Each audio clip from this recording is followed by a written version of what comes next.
Good morning, Intenders.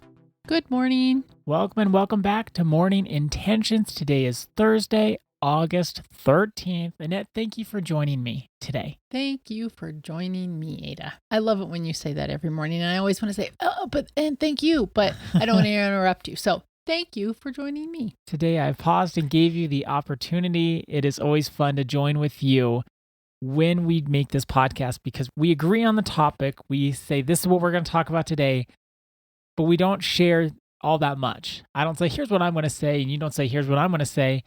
It's all free form, pretty unscripted, and it's a joy to hear what you have to say because it's things I never thought about.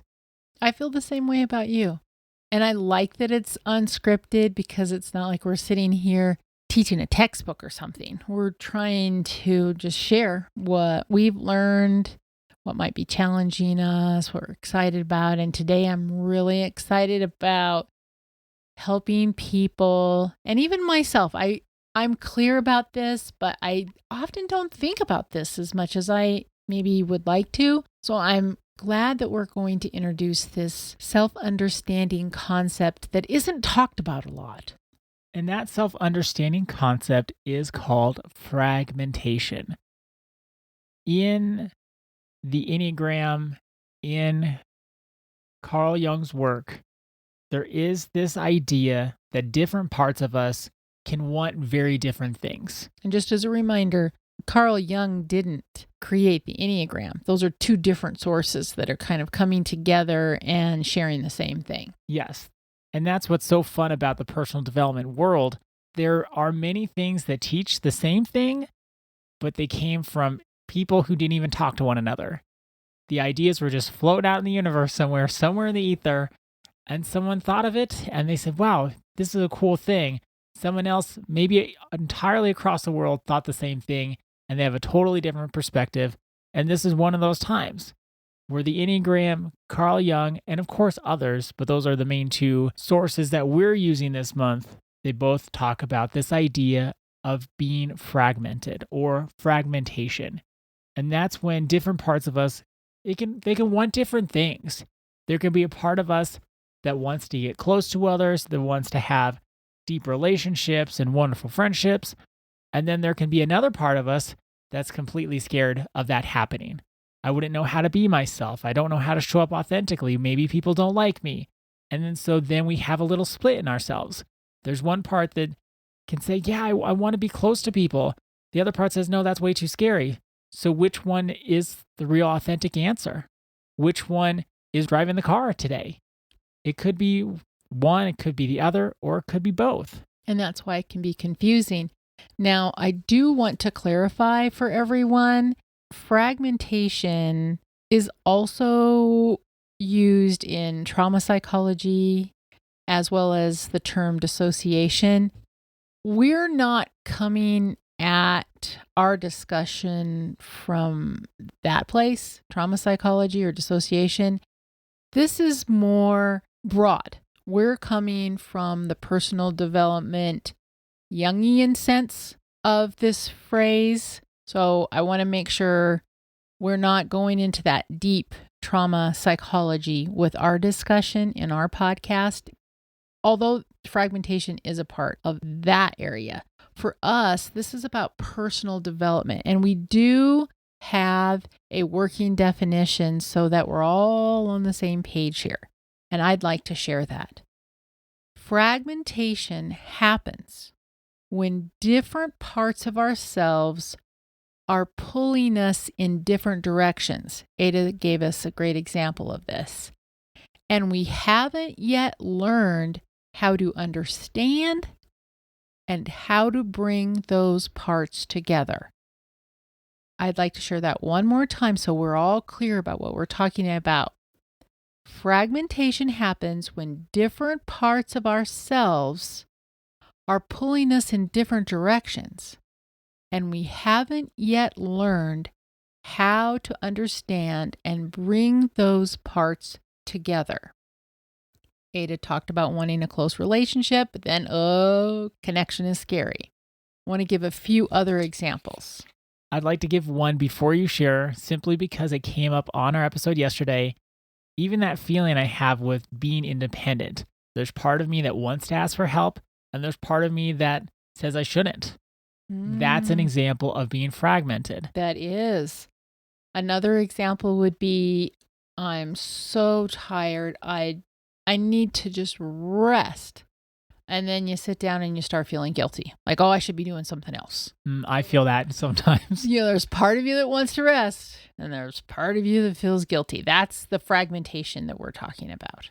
So, even from these examples, there are these internal divisions that we have within us. There's one part that says one thing, then there can be another part that says the opposite. It's all happening within us, and they both feel completely true. And this is why we love the Enneagram so much, because the Enneagram shows us this. As kids, we might learn being helpful gets me love, being strong keeps me safe, being quiet prevents conflict, achieving gets me noticed, being funny, like Ada shared, keeps things from getting too uncomfortable. Not needing anyone protects me from disappointment. The problem is we over-identify, in a sense, with one part and push the other part away. So I want to give you some examples of that. If I believe I'm the strong one, fragmentation would show up if I also said I can't be vulnerable. I'm the strong one, so I can't be vulnerable. I'm the helpful one, so I can't have any needs of my own. I'm the easygoing one, so I can't be angry. And you know what happens there? People just push their anger down, and then one day they blow their top. So if I think of myself as the successful one, then I'm also probably going to tell myself that I can't fail. That would be fragmentation. I'm the positive one. So then I can never say that there's anything wrong. Fragmentation. So then Carl Jung, he had a wonderful way to explain this. Our personality or persona, which was the word that he used, that's the part of us that we just want to show the world. We don't want to show the world our fragmentation. So that's then where it becomes the coping strategies and the blind spots. Coping strategies so much that they become the blind spots. When we're thinking about putting on those masks, like I shared yesterday, we put on these masks, and they become our personality. We believe somewhere inside of us that I'm not good enough, there's something wrong with me, whatever variation you might have.